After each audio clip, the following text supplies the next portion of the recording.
Well, the next game is going to be very difficult. And, I told Russ we had multiple discussions with him and his dad, and I told him basically take a week off because unfortunately he never got a chance to celebrate. It came across the ticket that he was going to go pro, and it was very premature because we hadn't even talked about it yet. And I have discussed it with Stu Jackson from the NBA. He's got me all the committee feelings on Russ, as well as multiple general managers and player personnel directors, and gave all the information to Russ, talked it over with his dad, and it looks like Russ would probably be a second-round draft pick. And after discussing it, I said, look, take the week off and just celebrate. It's your birthday coming up. You know, you're 35 years old. He's 22. He's 22 years old. And I said, go out and celebrate a little bit because you haven't had a chance to do that. And he has. And we talked in length this morning. And he's got a number of goals that he wants to accomplish. And remember now, here's a young man that was not a highly recruited basketball player out of high school, was about 140 pounds when he went to prep school, and came in here and not only gained 20 pounds, but has become, from that point, one of the premier guards in the nation.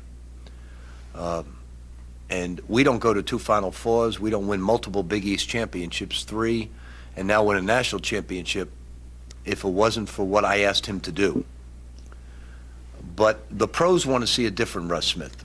They want to see 10 more pounds of muscle. They want to see better shot selection, a higher assist turnover ratio, because he's got to play the point at that level, which he's played the point for us as well as Peyton. And more than anything else, they love his talent, but they want to see those things. And we had lengthy discussions about that. He said, do you think I'm capable of that? I said, well, one of the areas, Russ, I needed you to score. We had a big void in our scoring, and I gave him total freedom on offense to take some of the bizarre shots he takes every now and then. But I needed him to do that. He had to play a role for our basketball team. He had to score. Without his scoring ability, getting to the foul line at amazing levels for someone his size, we wouldn't have won a championship, wouldn't have gone to a Final Four, and wouldn't have won 3 Big East championships. So he's done everything I've asked him to do at the offense and defensive end. He asked me if I thought he could be a first-round draft pick. I said, well, here are the things that the NBA is telling you need to do. Do you think you can gain 10 pounds, create a much better assist-turnover ratio, and do those things? He said, without question. And then he came back this morning and said to me, Coach, more than anything else, my dad and I and my mom, and nobody's graduated college in our family, and I want to be the first person to graduate college. And I came here to achieve these Final Fours and to do all these things, and I want to make a first-team college All-American. I want to defend the title, and I want to graduate. That's the most important thing. I'm going to try everything I can to be a first-round draft pick. I personally think he will be. I think he's got the ability to. Now he's just got to alter his game. And I will say that 50% of the altering is my choice. I needed him to score to win, and he's done everything I've asked him to do. So Russ is going to come back for his senior year. He asked if he could be one of the leaders now that Peyton's gone. I said, you certainly can be. I'm real proud of him because all he kept talking about was graduation. And I really didn't mention graduation a whole lot. I just gave him the pros and cons of what the pros were telling me about him. But he wants to be the first person in his family to graduate. He's been just tremendous for this community, tremendous for our basketball team. And the thing I probably am most proud of, he just said, Coach, I love these guys on this team, and I don't want to leave them right now. We are having a great time. Love them, love all of them, love playing with them. We're all playing for the right reasons. And so I'm excited to have a great player, I think a first-team college All-American and one of the premier backcourt players in the nation. He's proved it on the court. I don't have to go on and on with what he's accomplished from offensively and defensively. He's done it the old-fashioned way. He's done it on the court, working his butt off. We will get 10 pounds of muscle on him. He's already very strong. He's one of the strongest guys on our team. and we'll work on all the other aspects that the pros would like to get everything accomplished. When he leaves here, he'll be one of the most successful college basketball players ever to play at Louisville. So I've done enough talking. I'll turn it over to Russ Smith.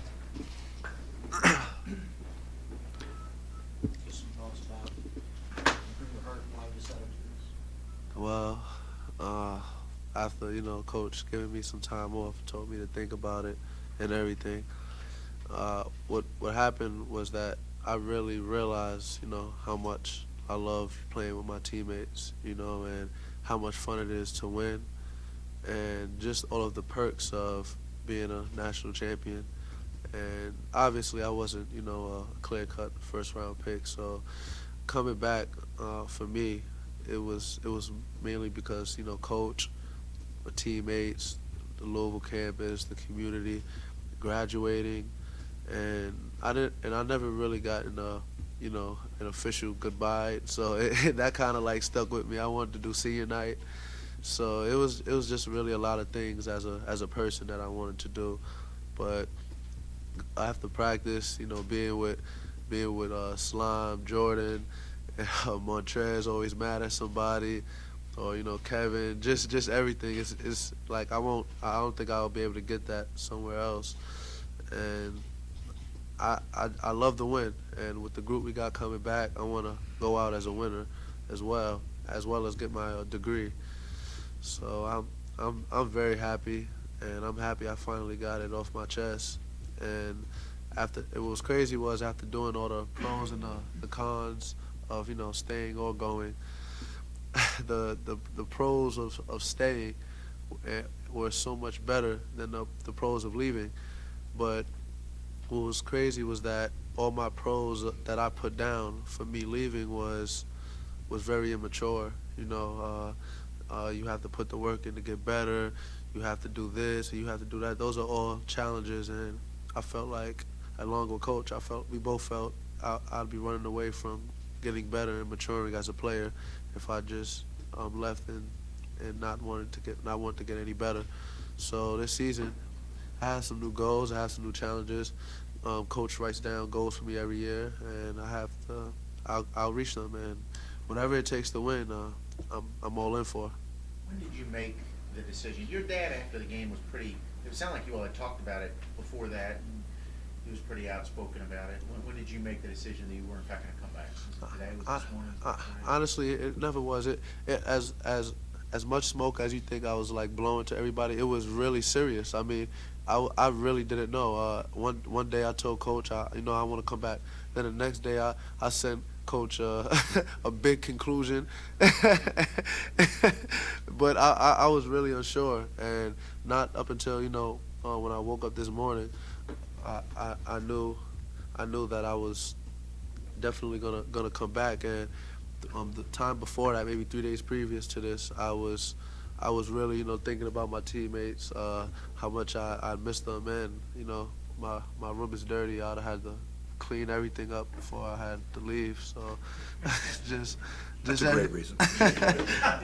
so just everything adding up just made it that much more special. How much weight, Russ, is off your shoulders now? Because I know this decision was really weighing on you. Yeah, it was a lot. You're talking about it was a lot of attention that I didn't really want per se. I just wanted it to just to be a normal decision, but that's what comes with it. So, but it's definitely a lot of weight. I go out to eat, and it's all right. Your meal's such and such. Are you coming back? Like, or I'll be watching a game or something, and I'll get that question. But it's really nice that I have it off my back and I can focus on getting better for next year. How much of this is old school? A lot of players go early. You're going to be old school and stay for the full 4 years. Well, my mom is a big academic woman. She doesn't get talked about a lot, but she's helped me throughout high school. She was there for me in elementary, junior high school. She's had a big academic influence on my life, and I know how important it is to graduate, and I want to do some things off the court, and most importantly, if I had to leave today, I don't think I would have gotten those opportunities if I would have decided to stop playing pro ball, because I wouldn't have had a degree, you know. So I wanted to start my pro ball career with a college degree. That's very important to me. Let's talk about being a leader. Coach mentioned you said that. What do you want to do with this team, and what have you learned kind of from Peyton? You know, it's after being under Peyton's wing, Preston's wing, Chris Smith, and Kyle. I know how difficult it was, because even for those guys, it's like, man, like, we just gotta pull it together. Like, they'll come to us and they'll call meetings, but it's a role that I've never experienced and I've never got a chance to showcase. But to be fair, I don't think I was deserving of that position. But I feel like this year I could do more of that, and I could get better in that category. And that's what I want to do as a person, just kind of mature in all areas. I mean, I'm pretty cool, but just to take a more serious approach, it's definitely, my actions is definitely gonna have to speak louder than my words, because Coach knows as well as I know it's really hard for me. Even it starts with individual instruction. I gotta be more, come to individual instruction better. I have to start my practices off better, and I just start everything off slow. And I just want to be a better player and mature. And I think if I would have left, I would have just been shooting myself in the foot, because from a mature standpoint, I don't think I was ready. What next year's team do you like? And the guys that return, the experience, the equity you have in that? Honestly, everybody probably knows I'm pretty funny. I was more so thinking about all the new guys and like all the jokes I have for them when they come in. I honestly wasn't thinking about that. I actually wasn't thinking about that's. I was thinking, the freshmen coming in. I wanted this. I wanted to see how I was when I came in as a freshman. PK used to laugh at me and stuff after my first individual. I want that experience, as a senior, get to see the guys after their first individual. But I think it's gonna be pretty cool. We got a lot of cool guys coming. I got a chance to meet them when they was here on their visit, and I feel like next season is gonna be special, and I get the opportunity to defend a title. Not many people can say that, because most of the people who do are lucky or just go or leave, and I'm gonna be here defending the national championship. I think that's a great feeling I want to go into next season. Russ, you've talked about the teammates and how you guys are close. How did they help you through this decision then? The best thing they've done, and I think anybody could do, was just give me my space, and just didn't bother me about the topic. Just say, we're here for you, and let's play some 2K. That's really what it was. Just video games and just going out to eat. We'd work out, Wayne and Slime, Jordan, we all go to the gym, hoop. Even Luke, we just wouldn't talk about it. We just getting better, just playing basketball, and I think that helped me out a lot. Coach talked about at the end of his opening about the way you'd be remembered here. How much did sort of your legacy of Louisville kind of play into this decision that you'd be returning for 1 years? I don't know if that played a part, but it definitely was in my mind, and Coach brought it up. But honestly, I swear, I was talking to Slime when I got back, and I was just telling him how much I'm gonna really miss you guys if I leave. That was really my main thing, because wherever I played at, I've always had a relationship with, all my teammates, all of my players, and I've done the total duration for each team. I didn't jump high schools. I never jumped elementary schools, junior high schools, prep schools, or even AAU teams. I was always in one place, and I felt like just finishing up here with my teammates and going out on senior night, getting my degree, that's all I can ask for. I mean, I got my driver's license. A week and a half ago. That was the best thing in the world for me. How much of a factor was the championship game? You had played so well in the tournament, up to that point, and not your best game of the season there. If you had had a great game, that maybe. I tell Coach, believe it or not, Coach will probably co-sign on this. Before every game, I say, if I'm losing a game for you, take me out, but I'm gonna play hard. And I tell Coach that every game. Sometimes I feel so pumped up, and I feel like I just want to go out there and do everything possible to win. and sometimes it's too much, and I put a lot on my own shoulders. And coach, and that's why he's, to me, the best in the business, because he's able to all right, Russ, that's it, boom, just take me out. No matter how many games I done played good, or he's always doing the thing that's for the team and that's for winning, and I'm all about winning. If I got a big ring coming in soon, and I can't wait to put it up or put it on. You mentioned What are the differences of having Russ next year versus not having him? What does he bring to you that you might not have had the other way? I just wanted him to not only make the pros, but stay in the pros for a long time. He's a fun guy to coach, and I coached in the pros 8 years, and there's no question in my mind he'll make it. He has great drive. He's a very competitive young man, and he'll get after it very, very hard. And he just needs to tweak his game, like they said. But he adds, when he averages 18 points a game. He gets to the foul line.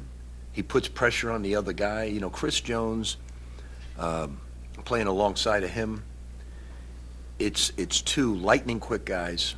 Chris a little smaller than Russ. He's about 5'9". But, Peyton and Russ just wore everybody out. And now you have Chris, you have Rozier coming in, Anton Gill. You have Kevin Ware. If he, we're going to make sure he's healthy first. You got Luke Hancock and Montrez. You got all these guys back. You got Shane, and they're all. What I told Russ, I said, when we spoke about this, I said, guys, when we win this thing, and this was in February, when we win this thing, you will go down in history. Everybody for the rest of the time. Now, we're going to have a 5-year anniversary. We're going to have a 10, and then I'm leaving you all my will because I won't be around for 15 and 20 for you to have a good time. Or I told Russ to get me out of my nursing home and make sure you get me out. But it's something that they're all going to remember. These guys, I took off, and these guys have had people outside their dorm. It's to win a championship. There's only been 3 in the history of Louisville. Some schools never win a championship.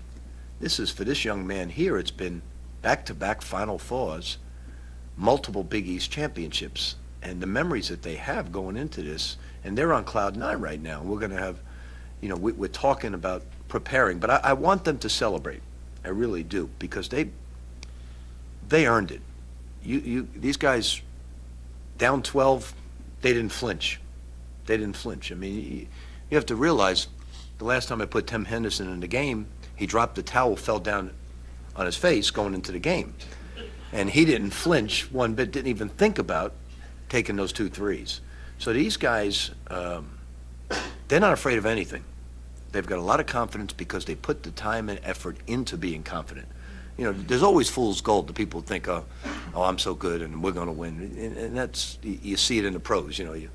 Guys are going to beat the Miami Heat, just going to run them off the court, and then they realize they're down 0-2. It's good to be confident, but you have to put the work to be confident. These guys put the work in. So when they were down 12, they never budged. It never bothered them. Henderson knew he was going to make the shots in his mind, and he just took them, stepped up. And all year long, if it wasn't him, it was Peyton. And then it was Shane at the end of the game. And then it was Luke coming alive. And everything Fred Hina said about Luke Hancock. He said he won't be right till mid-February. And I remember him in an exhibition, one of the first games, getting the Bronx cheer when he finally made a shot. So we go through the gamut, but these guys never flinch because they know what they're all about. And truly, we about 5 years ago built a brand where we not only believe in what we're playing for, but we have a lot of fun doing it. But they know it's hard work, and like he's saying, he's going to get a big kick out of watching the young guys come in the weight room and watching them work out, and he's going to enjoy that. With the guys that you have to bring in, you mentioned earlier that you asked him to score a lot, kind of gave him some reign. Do you foresee a time next year to where with the scores on the floor that Russ will be looked at as a guy to lead the offense? He's a scorer. He's a scoring point. He's always going to score. You can't take that away. Now, what he has to do is, with him, and we talked about this. We talked about with a minute 30 on the clock and you're up 6 or 8 points, you don't take that shot. And I said, these are things that stick out like a sore thumb to people. And so he understands that. He's like a heavyweight fighter that comes into a fight and he's ready to knock everybody out. Now he's got to understand time and score and start thinking about those things, and he's going to work on his body, and he's going to get his assists. He's a very good passer. He's got to get his assist turnover ratio. He understands all of those things, but he did what I asked him to do to win. He does every single thing I asked him. So some of his what would be deemed weaknesses were because I've asked him to do that. I never said, Russ, don't drive in there and try to get fouled. I said, get to the line. So I told him, get to the line. You're a great foul shooter, get to the line. So he had that freedom because I needed him to have that freedom. So he does everything I ask him to do. Russ, will it be hard to change your style? No. I feel like I can do whatever I put my mind to, and especially if I have a great coach right here, and he's directing me to do the right things, and which he's been doing. We've been winning, so anything I need to do to win, I'm gonna do. So if I gotta make certain plays or tweak something, which I will, then that's the game plan, and I'm all for winning. That's all it's about. Will he be a captain? Or is that? If he wants to be, if he wants that role, he'll certainly be that if he wants it. He deserves to get everything. I've had. I know you guys don't believe this to a certain degree. Nobody does. I don't even believe it myself to a certain degree. But even the year that we lost to Moorhead, I thought was a great year. I really did. We had a very limited basketball team that I thought just played their tails off, and I don't think any of us in his room knew how good Kenneth Fareed was at that moment. If you know today that Kenneth Fareed is on Moorhead with all the team, you'd probably make them the favorite going in. But, we thought we had a great year that year, and we just had an unlucky break with Preston breaking his ankle during the game. And then the following year, we learned from that experience, and we said, we're going to make sure that doesn't happen again. And then certainly recruiting has picked up, and now we set a goal of it. It's not always easy to achieve lofty goals. It's not always easy when we sat here and said we're going to win 7 straight, we're going to win the last Big East Conference, we're going to be in a 1 seed, we're going to win. Not always easy. We set our goals, and everybody in the room, when we said it, kept shaking their head, we're going to do it. And they did it. And tremendous group of people that will go down in history as, it's not only winning the championship, which was absolutely awesome, but this is a team, this is for our fans, it's for our city, it's for our state. When you win a championship, it's for everybody shares in the glee. And to go to back-to-back Final Fours, and he may go to a third, he's going to set his mind to go to a third and try to win a championship again, is awesome. It's what dreams are all about. Will you add his name to the tattoo? Was that part of the negotiation? Tattoo's coming very soon, but there will be no names on it. It's just going to say 2013, Big L, and national champions. Shoulder? Yep. When's that at? Very soon. At some point, have you said, man, I can't do this? They keep telling me how much. Shane said to me, Coach, it's like a match being driven into your skin, a lighted match. And I said, are you serious? He said, you want to look at my body? I'm dead serious. And he said the same thing. And so, they're trying to scare me like individual instruction, but they're not going to get away with it because I'm just going to be heavily medicated and go ahead and do it. Is Mara's brother going to be the one to do it? No, I'm going to get it done right here on Bardstown Road. It's going to be very soon. It's going to be before the Derby. Russ, when you got the feedback from the NBA, were you surprised or disappointed, or did you kind of expect it to be what it was? Honestly, I was just I was at first I was happy, just the beginning feedback from the NBA. I mean, I didn't think I would even get to this point, so it kind of felt unreal. But then again, it started to wear down on me because as a player you feel like you're just talented enough, or you just feel like you're good enough, and at that point I was just like, I don't understand, and I used to always tell Coach that, and the coach would be like, hey, this is what they want. So there's one thing about that you got to know about how the NBA has changed. When I was coaching at that time, they didn't have the roster, you'd have one player for the injured reserve beyond what you had on the team. And now they've expanded that roster, and they keep sending people down to the NBDL, and that's one of the things we talked about. So in the old days, there's nothing wrong with being a second-round draft pick, percentage-wise, not a lot of them make it, but some do make it. But they don't go down to the NBDL. So now it's the NBDL is where the guys spend most of their time. And I said to Russ, what would you rather do? Defend your title, graduate college, or play in the NBDL? I said, so it's a matter of you thinking about that. Now, the old days, if there was no NBDL and you could just stay on the team as a second-round draft pick, it'd be one thing, but that's not the case. So, and he knows that, and I got him on the phone with Stu Jackson, and Stu explained everything to him. But to be honest, I didn't push either way. I told him, look, I'm going to support you 100%. You want to go? I'll tell everybody what I think of your game, and I've said that all along. I think he's going to be a terrific pro someday, and I'm glad and very happy he's made that decision, because I think we can improve him a great deal. He's already a dynamic scorer. I think he can become a dynamic passer, and I think he could be a great off-the-ball defender. He does. Some of you may remember that his freshman year he didn't guard anybody, and now he's become one of the better defensive players on the ball in the country. If I say to him, Russ, I need 8 rebounds from a 6-foot guard, he'll get me 8 rebounds. Whatever I ask him to do, he does. He's also a 3-1 student. He's going to graduate with a 3.0 plus grade point average. So he's done an awful lot, and he should think about it. No young man should think about his legacy at this age, 22. But when he's 40, he's going to look back and say, man, there weren't too many players in the history of this game that had the type of career I had.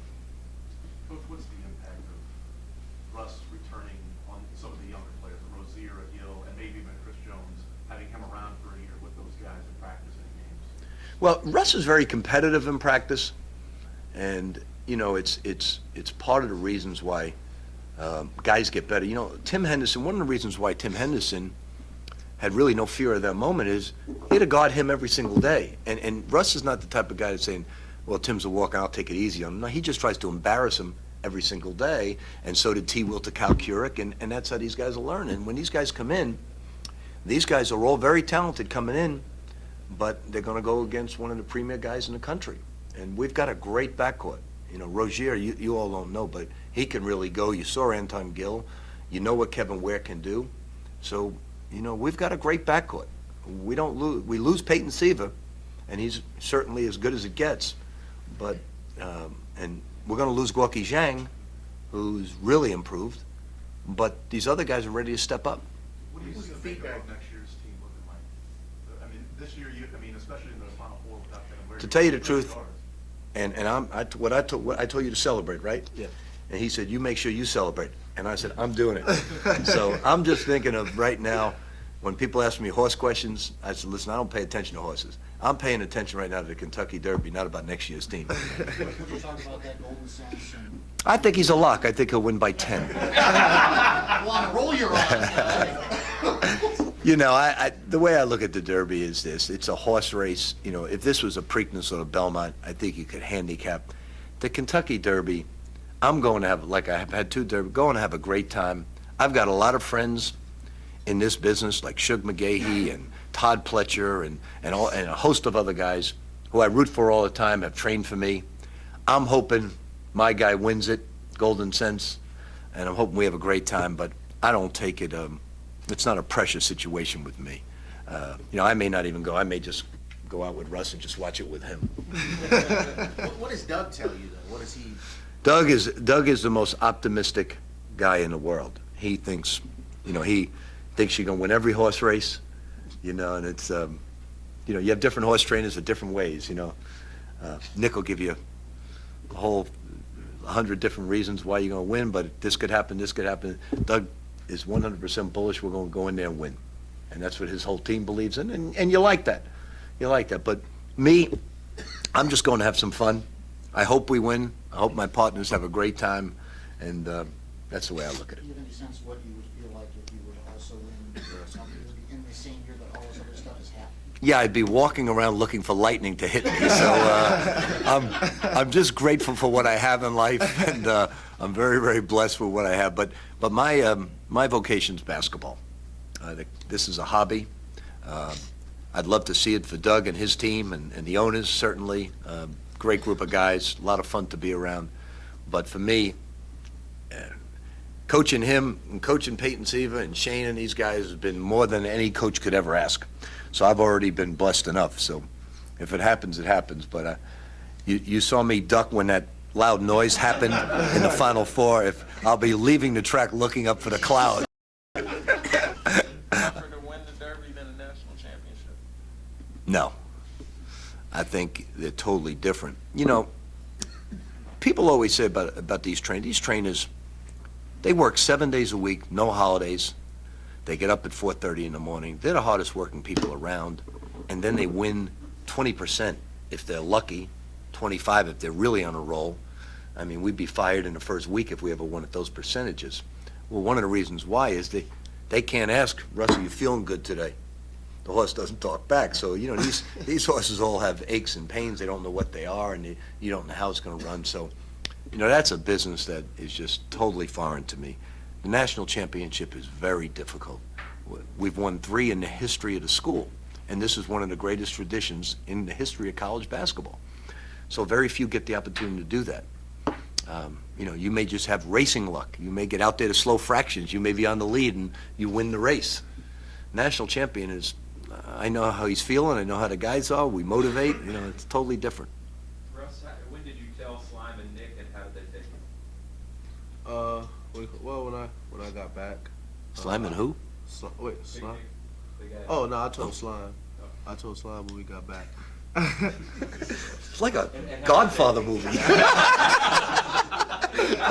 Feels like it's a Bronx Tale. Slime and Big Nick and. No, I just told Slime when I got back, and that was it really. But Slime was straight. You know, he was laughing, but Slime was tired. So, and then I was tired. So we both. There's 2 couches in my room, so we both just fell asleep. But Slime was pretty happy for me and stuff, you know. And that's pretty much it. I mean, Nick obviously he just found out now, but he was always around, so he was there when I was just, I don't know what I'm gonna do. I'm gonna do this, then I'm gonna do that. But he probably definitely had an idea of what I was gonna do just off of being around me. But I definitely told like Slime when I got back, like at around probably like 11ish or 11:30ish. Russ, in a sense, you kind of been through this before in terms of having to change your game.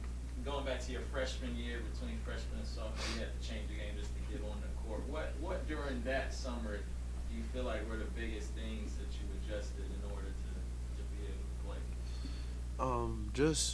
I didn't have no distractions. After that freshman season, I told Angel, I said I'm not going back home unless I put on for Brooklyn. Those were the exact words. Like put on means I'm on the court and I'm performing well. The team's performing well. I told Angel just like that, and I told my dad that, and we went to a Final Four. And then I told my dad and Angel the same thing. I'm not going back home unless, you know, we win a championship, you know. And I did the same thing. I didn't go home. Trying to put on for Brooklyn as a freshman too, right? Nah, well, after that season, you know, after that season was over, I didn't go home that summer. You know, I didn't stay at my house. I didn't do all the other things I used to do when I was in high school. I didn't have no distractions. I was always away. And I can say that I worked really hard on my off season, so me and my dad take pride in that. Was getting healthy the biggest? I think that was it. The getting healthy was also a major part. I don't think Coach knew. Not a lot of people knew me because I was a half star, so I was pretty athletic. Man, I'm going to send out a dictionary to understand what he's talking. I was like nobody really knew, but I was pretty athletic. I mean, I could do some stuff. So when I had tore my knee and followed by breaking my foot 2 weeks after that, followed by concussions and sprained this, and I was so frustrated. And the next summer I spent most of my time just trying to get my athleticism back, followed by the next summer again, and it definitely got better. You won a championship before, Rick. Are there distractions that are inherent for a team, individuals, when it comes to winning a national championship? Well, I think it hurt Shane last year going to a Final Four. I think Shane got not full of himself. I think when I tell these guys to go celebrate, I mean for a week. I think Shane just took 3 months and didn't work on his game. But I think these guys are very mature, and they know the pitfalls. Russ and I talked about it this morning. The pitfalls of celebrating and understanding that you got a lot of work to do. And Luke and I I've been talking to all the guys. I said, right after the Kentucky Derby, it's back. You got to get serious about everything and start getting ready for next year. We're going to play the likes of North Carolina next year. We got Kentucky at Kentucky. We've got a lot of difficult non-conference games coming up. I don't know what to expect with our league in terms of some of the teams that are in it that we have not played. But, we're not exactly a welcomed participant in this league. We're sort of like an abandoned child a little bit, in terms of I'm people. sorry, Coach. What league are we in? I really don't. What is it? Did we get a name? America's Conference? American. American Conference. It's American Athletic. American Athletic Conference. So we're holding over until you're gone, then we're going in the ACC. The league, ACC was a little too tough for you, so we're going to. Luke is shaving this afternoon for charity, and Steven, just some thoughts about, is there idea to do it for New York Cancer Center? Yes, it is, and they've already raised over $5,000, which is great. So we're excited that they want to do that. This is you guys have seen, this is a very unique group of young men, very unique.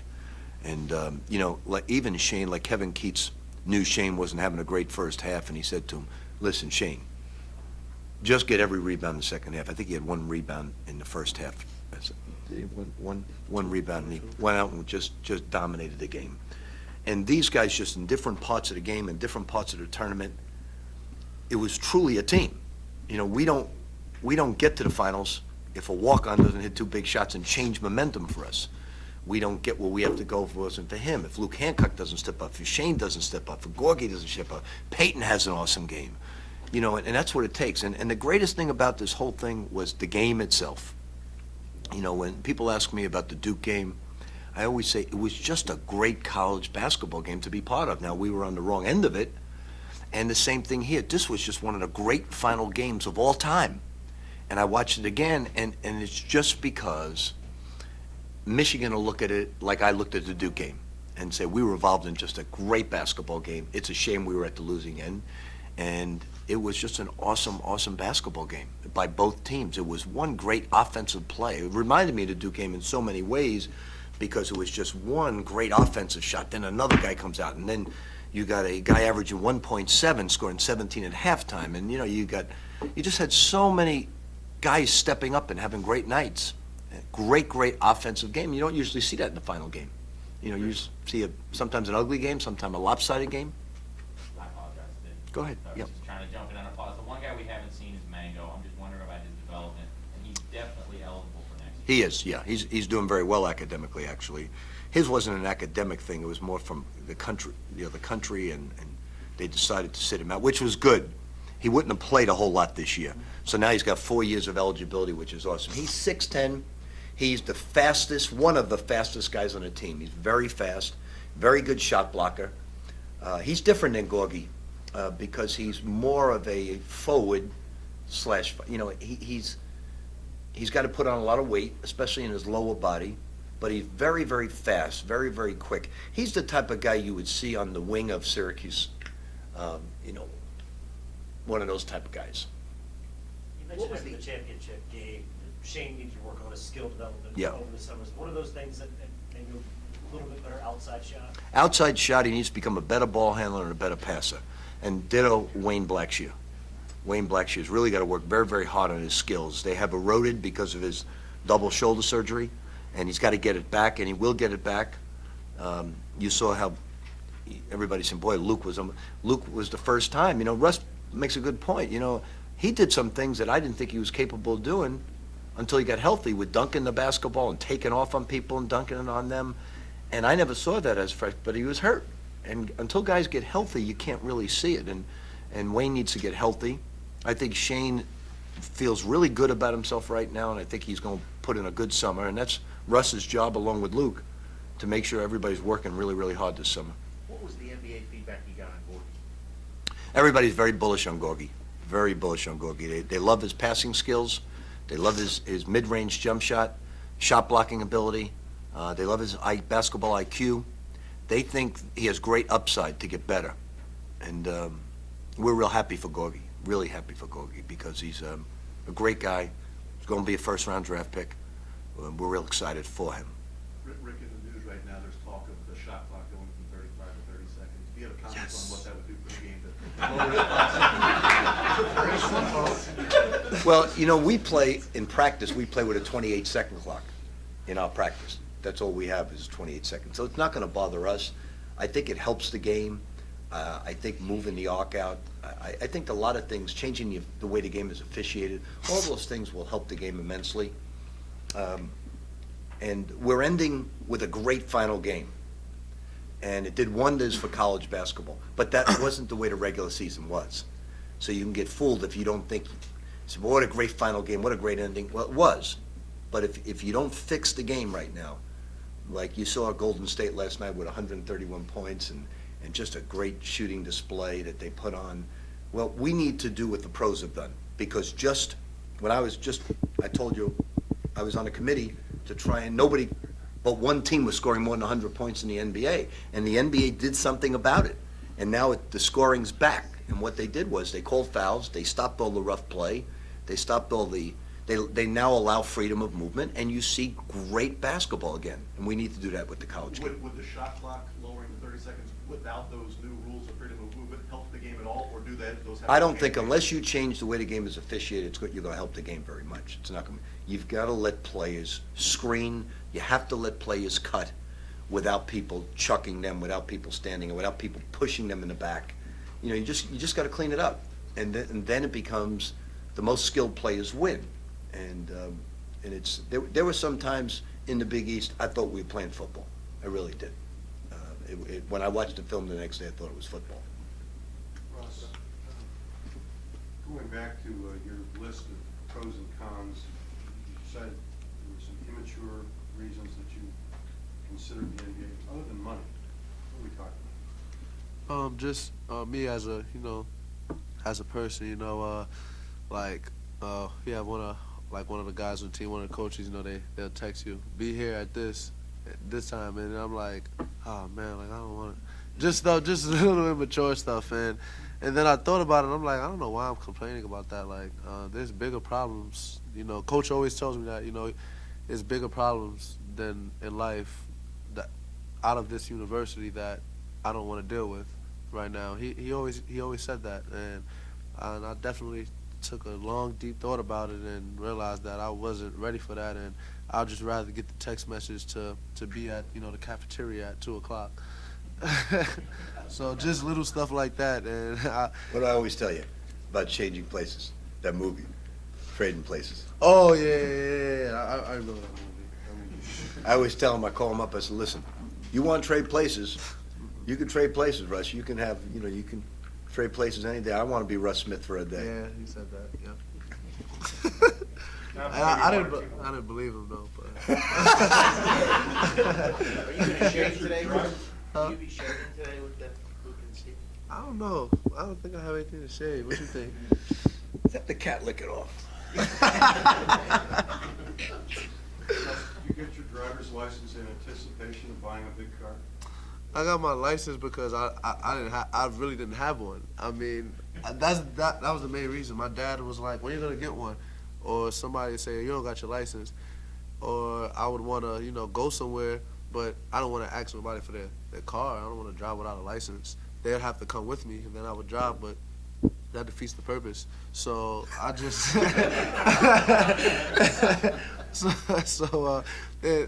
as everyone knows. When are you going to be on the road? Could you alert? I've been on the everybody? road. I've been on the road.